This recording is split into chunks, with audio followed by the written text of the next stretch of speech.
ഇന്നത്തെ വീഡിയോയില് നമ്മൾ പറയാൻ പോകുന്നത് ലക്ഷ്മി ദേവിയുടെ കടാക്ഷമുള്ള ഭവനങ്ങളിൽ കാണുന്ന ലക്ഷണങ്ങളെ കുറിച്ചാണ്. ലക്ഷ്മി ദേവിയുടെ വാസം നമ്മളെല്ലാവരുടെ കുടുംബങ്ങളിലും വേണമെന്ന് തന്നെയല്ലേ നമ്മളെല്ലാവരും ആഗ്രഹിക്കുക. അത് വേണ്ടെന്ന് ഒരാളും വിചാരിക്കില്ല. കാരണം ലക്ഷ്മി ദേവി ഉണ്ടെങ്കിലാണ്, ലക്ഷ്മി ദേവി എന്ന് പറഞ്ഞാൽ തന്നെ ഐശ്വര്യത്തിന്റെ, സമ്പത്തിന്റെ, സമൃദ്ധിയുടെ, സർവമംഗളങ്ങളുടെയും ദേവിയാണ്, ശ്രീദേവിയാണ്. ലക്ഷ്മി എന്ന വാക്കിന് മറ്റൊരു അർത്ഥം കൂടിയുണ്ട്. നമ്മളെ ലക്ഷ്യത്തിലേക്ക് എത്തിക്കുന്നവൾ എന്നും കൂടിയാണ്. അതായത് നമുക്ക് വ്യക്തമായിട്ട് ഒരു ലക്ഷ്യം കൂടി ഉണ്ടെന്ന് വിചാരിക്കുക. നല്ല ലക്ഷണമായിരിക്കണം കേട്ടോ. അതിനു വേണ്ടിയിട്ട് നമ്മൾ കഠിനമായിട്ട് പരിശ്രമിക്കുന്നുണ്ട് ആ ഒരു ലക്ഷ്യത്തെ നേടിയെടുക്കാനായിട്ട്. അപ്പൊ ആ ഒരു സമയത്ത് നമ്മുടെ കൈപിടിച്ചുകൊണ്ട് മഹാലക്ഷ്മി നമ്മുടെ കൂടെ ഉണ്ടായിരിക്കും ആ ഒരു ലക്ഷ്യം കൈവരിക്കാനായിട്ട്. അതാണ് പറയണത് ആ വാക്കിന്റെ അർത്ഥമായിട്ട് നമ്മളെ ലക്ഷ്യത്തിലേക്ക് എത്തിക്കുന്നവൾ എന്നത്. അപ്പോ മഹാലക്ഷ്മി കൂടെ ഉണ്ടെങ്കിൽ നമ്മുടെ എല്ലാ ശുഭകാര്യങ്ങളും നമുക്ക് നടന്നു കിട്ടും. അപ്പോ ഞാനീ പറയാൻ പോകുന്ന ലക്ഷണങ്ങൾ ഉണ്ടല്ലോ, ഇതൊക്കെ കേട്ട് കഴിഞ്ഞിട്ട് ചിലപ്പോ ചിലതൊന്നും ചിലരുടെ കുടുംബങ്ങളിൽ ഉണ്ടായിരിക്കില്ല. അപ്പോ അയ്യോ എന്റെ വീട്ടിൽ ലക്ഷ്മി ദേവി ഇല്ലല്ലോ എന്നൊന്നും വിചാരിക്കരുത് കേട്ടോ. എന്നാൽ ഭൂരിഭാഗം ലക്ഷണങ്ങളും നമ്മുടെ കുടുംബങ്ങളിൽ അനുഭവപ്പെടുന്നുണ്ടെങ്കിൽ നമ്മൾ തീർച്ചയായിട്ടും ഉറപ്പിക്കാം നമ്മുടെ കുടുംബങ്ങളിൽ ലക്ഷ്മി ദേവിയുടെ കടാക്ഷം ഉണ്ട് എന്നുള്ളത്. എന്നാൽ ഈ ലക്ഷണങ്ങളൊന്നും ഇല്ലാത്തവരാണെങ്കിൽ അവർക്കും ഉറപ്പിക്കാം അവരുടെ കുടുംബത്തില് ലക്ഷ്മി ദേവിയുടെ വാസം ഇല്ല എന്നുള്ളത്. പകരം മൂദേവിയാണ് കയറിയിരിക്കുന്നത് എന്നുള്ളത്. അപ്പൊ നമ്മൾ എന്താണ് ചെയ്യേണ്ടത്? എവിടെയാണോ നമുക്ക് വീഴ്ച പറ്റിയത് എന്ന് നോക്കുക. ഏത് ലക്ഷണങ്ങളാണ്, ഏത് ശുഭലക്ഷണങ്ങളാണ് നമുക്ക് ഇല്ലാത്തത് എന്ന് നോക്കുക. അത് ഉണ്ടാകാനായിട്ട് എന്താണ് നമ്മുടെ ഭാഗത്തു നിന്ന് ഒരു പരിശ്രമം നടത്തേണ്ടത് എന്ന് നോക്കുക. നമ്മൾ ആത്മാർത്ഥമായിട്ടൊന്ന് പരിശ്രമിച്ചാൽ മതി. അതാണ് ആദ്യം പറഞ്ഞത്, ലക്ഷ്യത്തിലേക്ക് എത്തിക്കുന്നവൾ എന്ന്.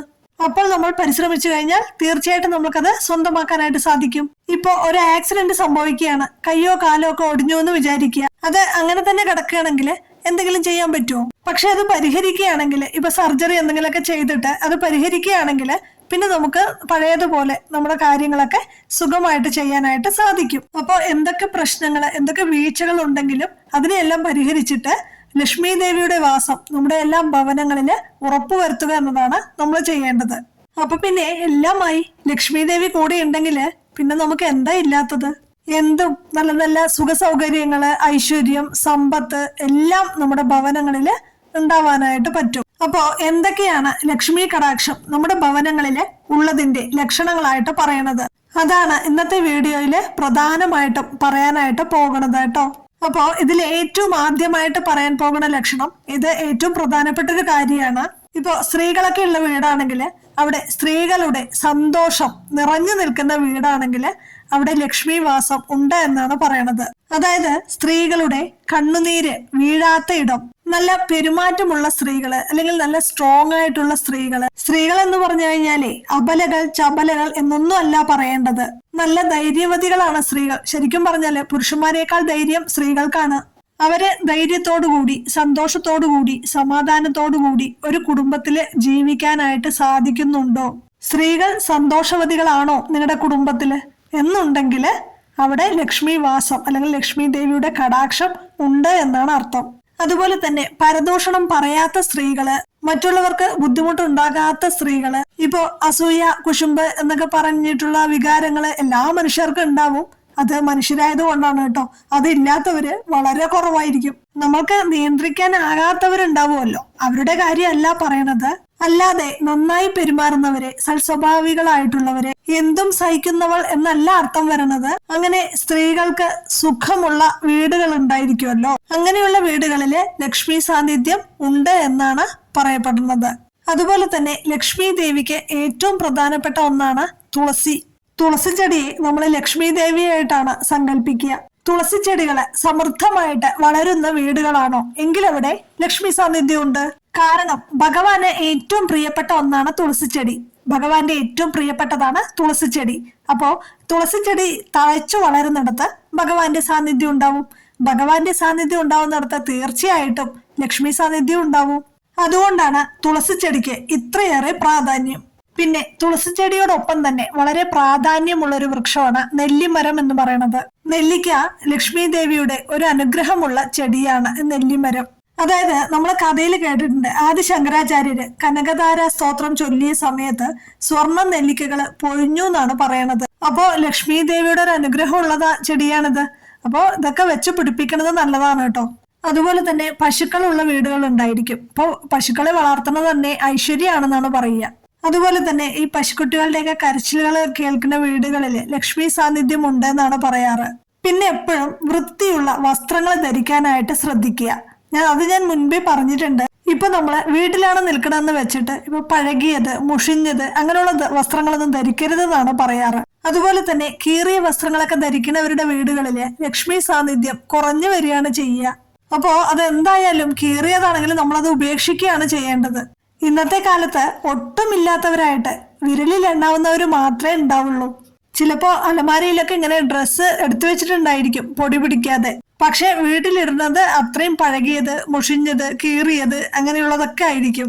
അപ്പൊ അതൊക്കെ ഉപേക്ഷിച്ചിട്ട് വൃത്തിയുള്ള വസ്ത്രം, കീറിയതല്ലാത്ത വസ്ത്രം ധരിക്കുന്ന വീടുകളില് ഇപ്പോ സ്ത്രീകളാണെങ്കിലും പുരുഷന്മാരാണെങ്കിലും കുട്ടികളാണെങ്കിലും പ്രായമായവരാണെങ്കിലും അതാരാണെങ്കിലും വൃത്തിയുള്ള കീറാത്ത വസ്ത്രങ്ങൾ ധരിക്കുന്ന വീടുകളാണോ അവിടെ ലക്ഷ്മി ദേവിയുടെ സാന്നിധ്യമുണ്ട് എന്ന് പറയാറുണ്ട് കേട്ടോ. പിന്നെ ഭക്ഷണങ്ങളൊന്നും പാഴാക്കാത്ത വീടുകള്. ഇപ്പൊ പ്രത്യേകിച്ച് കുട്ടികളൊക്കെ ആണെങ്കിൽ അവർക്ക് കഴിക്കാനൊക്കെ ഒരു മടിയുണ്ടായിരിക്കും. ഇപ്പൊ വീടുകളിൽ സമൃദ്ധമായിട്ട് ഉണ്ടാക്കി വെച്ചിട്ടുണ്ടാവും, പക്ഷെ അവിടെ കഴിക്കാനായിട്ട് ആരും ഉണ്ടാവില്ല. പിന്നെ അത് കുറെ നാള് ഫ്രിഡ്ജിലൊക്കെ വെച്ചിട്ട് പിന്നെ അത് കളയേണ്ടതായിട്ട് വരും.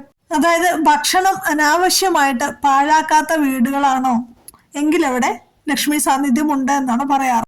അരി കഴുകുമ്പോൾ പോലും ഒരു മണി അരി പോലും താഴെ കളയാതെ വേണം കഴുകാനായിട്ട്. അപ്പോ ഭക്ഷണം ഒരിക്കലും അനാവശ്യമായിട്ട് പാഴാക്കരുത് കേട്ടോ. പിന്നെ വീട് എപ്പോഴും വൃത്തിയായിട്ട് സൂക്ഷിക്കണം എന്നാണ് പറയാറ്. ഇപ്പൊ നമ്മള് അടിച്ചു വാരിയിട്ട് എല്ലാം കൂടിയിട്ട് ഒരുമിച്ച് കെട്ടിയിട്ട് വീടിന്റെ ഒരു മൂലയിൽ കൊണ്ട് ഉപേക്ഷിക്കുന്നുണ്ടാവുമല്ലോ. ശരിക്കും പറഞ്ഞാല് നമ്മള് വീടെല്ലാം അടിച്ചു വൃത്തിയാക്കിയ ശേഷം ആ എല്ലാ വേസ്റ്റും കൂടെ എടുത്തിട്ട് വീടിന്റെ തന്നെ ഒരു സൈഡിൽ കൊണ്ടുവന്നിട്ട് ഒരു മൂലയ്ക്ക് കൊണ്ടുവന്ന് നമ്മളെല്ലാം കൂട്ടി വെക്കാറുണ്ടല്ലോ. അങ്ങനെ ഒരിക്കലും ചെയ്യാനായിട്ട് പാടില്ല. അങ്ങനെയുള്ള വീടുകളിൽ ലക്ഷ്മി സാന്നിധ്യം ഉണ്ടാവില്ല എന്നാണ് പറയാറ്. അങ്ങനെ വെക്കാത്ത വീടുകൾ ഉണ്ടാവുമല്ലോ, അവിടെ ലക്ഷ്മി ദേവിയുടെ സാന്നിധ്യം ഉണ്ടാകുമെന്നാണ് പറയാറ്. പിന്നെ ഈ നഖം ഇങ്ങനെ വെട്ടിയിടാതിരിക്കുക, പിന്നെ ഈ മുടി കെട്ട് കളഞ്ഞിട്ട് അതിന്റെ ചീകിയിട്ട് ആ മുടികളൊന്നും താഴെ വീഴാത്ത രീതിയിൽ വെക്കുക. അങ്ങനെയൊക്കെ ഉള്ള വീടുകളില് ലക്ഷ്മി ദേവിയുടെ സാന്നിധ്യം പറയപ്പെടുന്നു കേട്ടോ. പിന്നെ വിളക്ക് വെക്കുന്ന സമയത്ത് ശ്രദ്ധിക്കേണ്ടുന്ന കുറച്ച് കാര്യങ്ങൾ മുൻപ് പറഞ്ഞിട്ടുണ്ടായിരുന്നല്ലോ. അപ്പൊ അതില് കരിന്തിരി കത്താതിരിക്കുക. പിന്നെ ഇങ്ങനെ പൊട്ടിയിട്ട് ഈ വെള്ളമൊക്കെ നനഞ്ഞു കഴിഞ്ഞാൽ പൊട്ടിയിട്ട് കത്തുമല്ലോ, അങ്ങനെ കത്താതിരിക്കുക. പിന്നെ ആളി കത്താതിരിക്കുക. വിളക്ക് ഇങ്ങനെ നല്ല ഭംഗിയില് കത്തുന്ന വീടുകൾ ഉണ്ടായിരിക്കുമല്ലോ. നമ്മളൊന്ന് ശ്രദ്ധിച്ചു കഴിഞ്ഞാലേ ഇതൊക്കെ നമ്മൾക്കൊന്ന് ചെയ്യാവുന്ന കാര്യങ്ങളാണ്. അതിനാണ് ഈ പഞ്ഞിത്തിരിയൊക്കെ ഉപയോഗിക്കുക എന്ന് പറഞ്ഞിട്ടുണ്ടായിരുന്നത്. ശുദ്ധമായിട്ടുള്ള എണ്ണ ഉപയോഗിക്കണം എന്ന് പറഞ്ഞിട്ടുണ്ടായിരുന്നത്. അതുപോലെ തന്നെ വെള്ളത്തിന്റെ അംശവും എന്തെങ്കിലും വിളക്കിലുണ്ടെങ്കിൽ അതെല്ലാം തുടച്ചു മാറ്റിയിട്ട് വിളക്ക് കത്തിക്കണം എന്ന് പറഞ്ഞിട്ടുണ്ടായിരുന്നത്. ഇതെല്ലാം നമ്മൾക്ക് തന്നെ സ്വയം ഉണ്ടാക്കിയെടുക്കാനായിട്ട് പറ്റുന്ന കാര്യങ്ങളാണ് അല്ലെ. അപ്പൊ ഇതൊന്നും ഇല്ലാത്ത വീടുകളാണെങ്കിൽ അവിടെ ലക്ഷ്മി സാന്നിധ്യം ഉണ്ടായിരിക്കില്ല. ചിലര് വിളക്ക് കത്തിക്കുമ്പോഴേ ഒന്നില്ലേ അത് ആളിക്കത്തും, അതും അല്ലെങ്കിൽ ചിലപ്പോൾ കട്ട പിടിച്ചിട്ട് കത്തിക്കൊണ്ടിരിക്കും. അങ്ങനെയൊന്നും ആവാനായിട്ട് പാടില്ല. ചില വീടുകളിലെ ഈ വിളക്ക് കത്തിക്കുമ്പോൾ നല്ല ഭംഗിയില് ഇങ്ങനെ ഉലയാതെ ചെറിയ നാളമായിട്ട് അങ്ങനെ കത്തുമല്ലോ, അവിടെയൊക്കെ ലക്ഷ്മി ദേവിയുടെ അനുഗ്രഹം ഉണ്ടെന്നാണ് പറയണത്. പിന്നെ അടുത്തതെന്ന് പറയണത് ഇപ്പൊ എപ്പോഴെങ്കിലും നമ്മൾ എവിടെയെങ്കിലും മറന്നു വെച്ചിട്ട് ഓർമ്മയില്ലാതെ നമ്മൾ എവിടെയെങ്കിലും എടുത്തു വെച്ച പണങ്ങള് നമ്മുടെ കയ്യിൽ കിട്ടുന്ന ആ ഒരു സമയം, അതല്ലെങ്കിൽ ചിലപ്പോൾ കുറച്ച് നാണയങ്ങൾ അത് എവിടെയെങ്കിലും വെച്ചിട്ടുണ്ടാവും. അത് ഓരോ സമയത്തും നമ്മൾ നോക്കുന്ന സമയത്ത് പെട്ടെന്ന് നമ്മുടെ കയ്യിൽ കിട്ടുന്ന ഒരു സമയമുണ്ടല്ലോ, ആ ഒരു സമയം നല്ല ശുഭസൂചനയായിട്ടാണ് പറയണത്. കാരണം അവിടെ ഒരു ലക്ഷ്മി ദേവിയുടെ ഒരു അനുഗ്രഹം ഉണ്ടെങ്കിലല്ലേ, അല്ലെങ്കിൽ ലക്ഷ്മി ദേവിയുടെ സാന്നിധ്യം ഉണ്ടെങ്കിലല്ലേ ആ പണം നമ്മുടെ കയ്യിൽ കിട്ടുള്ളൂ. പിന്നെ പറയുന്ന ഒരു കാര്യം, ഇപ്പൊ നമ്മുടെ വീടുകളിലേക്ക് ഭഗവാന്റെ പ്രിയപ്പെട്ടവര് കയറി വരുന്ന പറയാ. ഈ ചെമ്പോത്ത് എന്നൊക്കെ പറയില്ലേ, അവരൊക്കെ ഈ വീടിന്റെ മുറ്റത്തോ പരിസരത്തോ ഒക്കെ ആയിട്ട് നമ്മുടെ കണ്ണിലെ കാണാനുള്ള ഒരു അവസരം ഉണ്ടാവുക. ഇപ്പൊ മയിൽപീലിയൊക്കെ പെട്ടെന്ന് പ്രതീക്ഷിക്കാതെയൊക്കെ നമ്മുടെ കണ്ണിൽ പെടുക, അല്ലെങ്കിൽ ഒരു മഞ്ചാടിക്കുരു, കുന്നിക്കുരു, ഇതിന്റെ ഒന്നും മരങ്ങളൊന്നും ആ ഒരു പരിസരത്തൊന്നും ഉണ്ടാവില്ല. എന്നാലും ഇതൊക്കെ നമ്മൾ പ്രതീക്ഷിക്കാതെ നമ്മുടെ ഒരു കണ്ണിൽ പെടുകയാണെങ്കിൽ അപ്പൊ നമ്മൾക്ക് ഭയങ്കര സന്തോഷം. കാരണം അത് അവിടെ ഭഗവാന്റെ സാന്നിധ്യം ഉണ്ട്. ഭഗവാന്റെ സാന്നിധ്യം ഉള്ളിടത്ത് തീർച്ചയായിട്ടും മഹാലക്ഷ്മി വാസം ഉണ്ടാവും. പിന്നെ പറയണത് ഈ പൂച്ച എന്ന് പറയണത് നല്ലൊരു ജീവി തന്നെയാണ്. ഈ പൂച്ചയുടെ പ്രത്യേകത എന്താണെന്ന് അറിയോ? അത് ഏറ്റവും വൃത്തിയുള്ള ഒരു സ്ഥലത്ത് മാത്രമേ അതിരിക്കുള്ളൂ. ബാക്കിയുള്ള മൃഗങ്ങളെ പോലെയൊന്നും അല്ല. പൂച്ച കിടക്കുന്ന സ്ഥലം നമ്മൾ നോക്കിക്കഴിഞ്ഞാല് ഏറ്റവും നല്ല വൃത്തിയുള്ള സ്ഥലമായിരിക്കും. അപ്പോ പൂച്ചയൊക്കെ വീടുകളിലേക്ക് കയറി വരുന്നത് നല്ലതാണെന്നാണ് പറയാറ്. പ്രത്യേകിച്ച് പൂച്ചയൊക്കെ വീടുകളിൽ പ്രസവിക്കുന്നത്. പണ്ട് കാലത്തൊക്കെ വീടുകളിൽ ഈ മച്ചിന്റെ മുകളിലൊക്കെ ഈ പൂച്ചകള്, അത് അവർക്കൊരു സുരക്ഷിതമായിട്ടുള്ള ഒരു സ്ഥലമാണ്. ആരും വരാത്തൊരു സ്ഥലത്ത് പോയിട്ടാണ് പൂച്ചകൾ ഇരിക്കുക. അപ്പോൾ അങ്ങനെയുള്ള വീടുകളിലൊക്കെ അവിടെയൊക്കെ പോയിട്ട് പൂച്ചകൾ പ്രസവിക്കാറുണ്ട്. അപ്പോൾ അതൊക്കെ നമ്മൾക്ക് ഏറ്റവും നല്ല കാലം വരാൻ പോകുന്നതിന്റെ ലക്ഷണമാണത്. ലക്ഷ്മി ദേവിയുടെ അനുഗ്രഹമുള്ളൊരു സമയത്താണ് നമ്മുടെ വീടുകളിൽ പൂച്ച പ്രസവിക്കുന്നത് എന്ന് പറയാറുണ്ട്. അപ്പോൾ പൂച്ച വീടുകളിലേക്ക് കയറി വരുന്നതോ പൂച്ച വീടുകളിൽ പ്രസവിക്കുന്നതോ ഒക്കെ നല്ലതാണ്. നമ്മൾക്ക് അവിടെ ലക്ഷ്മി ദേവിയുടെ ഒരു അനുഗ്രഹം അല്ലെങ്കിൽ ലക്ഷ്മി ദേവിയുടെ ഒരു വാസം ഉണ്ടാവും എന്നാണ് പറയപ്പെടുന്നത് കേട്ടോ. പിന്നെ നമ്മളെ വീടുകളിൽ ഇരിക്കുന്ന സമയത്ത് ചിലപ്പോൾ നല്ല ശബ്ദങ്ങൾ കേൾക്കുക. ഇപ്പോൾ നമ്മുടെ വീടിന്റെ ക്ഷേത്രങ്ങളിൽ നിന്നുള്ള മണിനാദങ്ങള് അല്ലെങ്കിൽ ഭക്തിഗാനങ്ങള് ഇതൊക്കെ നമ്മൾക്ക് കേൾക്കുക. അതായത് പ്രതീക്ഷിക്കാത്ത സമയത്ത് ഇതൊക്കെ കേൾക്കുന്നത് വളരെ നല്ലതാണ് കേട്ടോ. പ്രത്യേകിച്ച് വിളക്ക് കൊളുത്തുന്ന സമയത്ത്, സന്ധ്യാസമയത്തൊക്കെയാണ് ഇതൊക്കെ കേൾക്കണതെങ്കിൽ വളരെ നല്ലതായിട്ടാണ് പറയപ്പെടുന്നത് കേട്ടോ. ഇതോടൊപ്പം തന്നെ സുഗന്ധങ്ങളുടെ കാര്യം കൂടി പറയാം. അതായത് നമ്മൾ ഒട്ടും പ്രതീക്ഷിക്കാതെ ഭഗവാനുമായിട്ട് ബന്ധപ്പെട്ട സുഗന്ധങ്ങൾ നമ്മൾക്ക് കിട്ടുകയാണെങ്കിൽ, ഇപ്പോ കളഭത്തിന്റെ, ചന്ദനത്തിന്റെ ഇതൊക്കെ ഗന്ധം നമുക്ക് വരികയാണെങ്കിൽ, ഇപ്പൊ സാധ്യത ഇല്ലാഞ്ഞിട്ട് പോലും അതിന്റെ ഒരു ഗന്ധം നമുക്ക് ഫീൽ ചെയ്യുകയാണെങ്കിൽ, അതേപോലെ തന്നെ ഇപ്പൊ മുല്ലപ്പൂവിന്റെ ഗന്ധം നമുക്ക് വരികയാണെങ്കിൽ, മുല്ലപ്പൂവ് ആ പരിസരത്തേ ഉണ്ടായിരിക്കില്ല, പക്ഷെ അതൊക്കെ നമുക്ക് ലഭിക്കുന്നുണ്ടെങ്കിൽ ലക്ഷ്മി ദേവിയുടെയും ഭഗവാന്റെയും ഒരു സാന്നിധ്യം അവര് നമ്മുടെ കുടുംബത്തിൽ എത്തി എന്നാണ് നമ്മൾ വിചാരിക്കേണ്ടത്. കാരണം അവരുണ്ടാകുമ്പോഴാണ് ഒരു കാരണവുമില്ലാതെ ഇങ്ങനെയുള്ള ഒരു അനുഭവങ്ങളൊക്കെ നമുക്ക് ഉണ്ടാവുള്ളൂ. പിന്നെ കുറേ നാളായിട്ട് നമുക്ക് കിട്ടാനുള്ള പണം, നമ്മൾ തിരികെ കിട്ടില്ല എന്ന് വിചാരിക്കുന്ന പണം നമുക്ക് തിരികെ കിട്ടുക. പിന്നെ വഴക്ക് കൂടിയിട്ട് കുറേ കാലങ്ങളായിട്ട് മിണ്ടാതിരിക്കുന്ന ആളുകൾ വന്നിട്ട് നമ്മളുടെ അടുത്ത് മിണ്ടുക, നമ്മളുമായിട്ട് പിന്നെയും മിണ്ടാനായിട്ട് ശ്രമിക്കുക.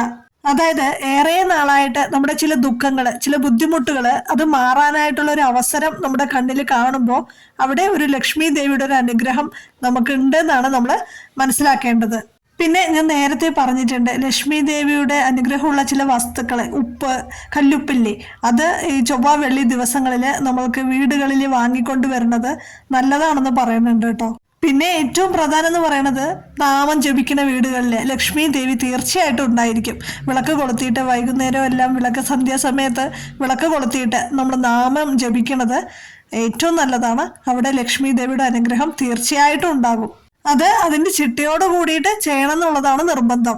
വെറുതെ ആർക്കോ വേണ്ടിയിട്ട് നാമം ചൊല്ലിയിട്ട് ഒരു പ്രയോജനവും ഇല്ല. കാരണം സന്ധ്യാസമയത്ത് ലക്ഷ്മി ദേവിയും മൂദേവിയും കൂടിയിട്ട് ഇങ്ങനെ നടന്നു വരുമത്രേ. അങ്ങനെ നാമജപം കേൾക്കുമ്പോൾ ലക്ഷ്മി ദേവി കാലെടുത്ത് വെക്കും. പക്ഷേ മനസ്സിരുത്താതെ ആർക്കോ വേണ്ടിയിട്ടാണ് ഈ നാമം ചൊല്ലണതെങ്കിൽ ലക്ഷ്മി ദേവി എടുത്തു വെച്ച കാല് പുറകോട്ടെടുക്കും. ആ സമയത്ത് മൂദേവി അകത്തോട്ട് കയറി ഇരിക്കുന്നതാണ് പറയണത്. അപ്പോൾ എന്ത് ചെയ്യുമ്പോഴും മനസ്സിരുത്തി സമർപ്പണത്തോടു കൂടി ചെയ്യുകയാണെങ്കിൽ അതിന്റെ ഗുണം നമുക്ക് തീർച്ചയായിട്ടും ലഭിക്കുന്നതാണ്. അപ്പോൾ നാമം ജപിക്കുക, പ്രാർത്ഥിക്കുക, നല്ലപോലെ പ്രാർത്ഥിക്കുക, നല്ല കാര്യങ്ങൾ ചെയ്യുക, നന്നായിട്ട് നല്ലത് സംസാരിക്കുക. അങ്ങനെയൊക്കെ ചെയ്യുകയാണെങ്കിൽ തീർച്ചയായിട്ടും നമ്മുടെ ജീവിതത്തിൽ പ്രശ്നങ്ങൾ ഉണ്ടാവും. അപ്പോൾ അത് തരണം ചെയ്യാനുള്ള ഒരു ശക്തി നമ്മൾക്ക് തരണേന്ന് പ്രാർത്ഥിക്കുക. അപ്പോൾ തീർച്ചയായിട്ടും അങ്ങനെയൊക്കെ ചെയ്യണവരുടെ കുടുംബത്തിൽ ഭഗവാൻ ലക്ഷ്മി ദേവിയും ഭഗവാനും അവരുടെ സാന്നിധ്യം തീർച്ചയായിട്ടും നമുക്കുണ്ടാവും. അപ്പോൾ എല്ലാവർക്കും ഗുരുവായൂരപ്പന്റെയും ലക്ഷ്മി ദേവിയുടെയും സാന്നിധ്യം ഉണ്ടാവാനായിട്ട് ഗുരുവായൂരപ്പ ശരണം എന്ന് കമന്റ് ബോക്സിൽ രേഖപ്പെടുത്തിക്കോളൂ കേട്ടോ.